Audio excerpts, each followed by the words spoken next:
started teaching at Cocoa Beach, taught for 6 years, and then had several different leadership experiences that now I look back on, may have wondered why I had those then, but now I look back, and one was the director of a large federal grant. It was a mental health and social services grant that we received as a district, and it was Department of Juvenile Justice, Human and Health Services, and DOE at the time. It was about $5.5 million over 3 years.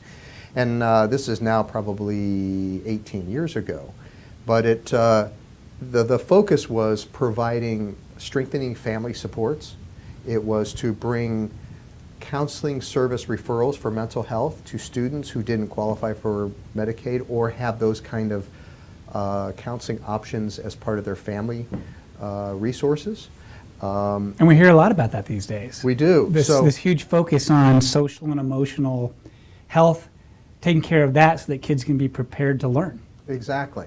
So that early introduction to the mental health world is now serving us well as we face kind of a whole new reprioritization of that effort and that focus today. So I look back on that and really appreciate that experience. And then of course I was an assistant principal at the middle and high school level, principal at the middle school level for 5 years, served as area superintendent.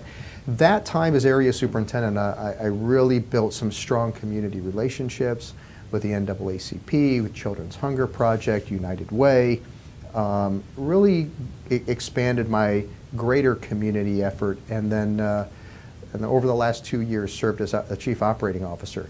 And that opportunity gave me really a behind-the-scenes look at the operations of the district. Obviously, we're the largest employer in the district, but we virtually are a whole ecosystem of our own. Everything from building schools to repairing schools to transporting kids, feeding,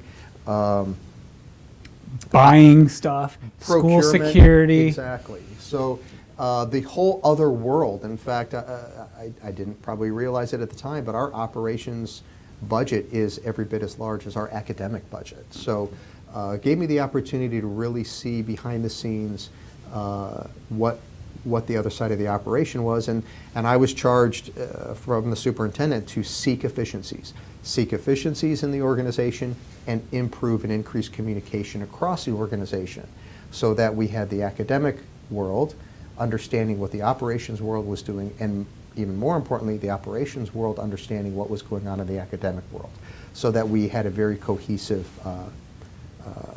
strategic process of projects and initiatives and so on.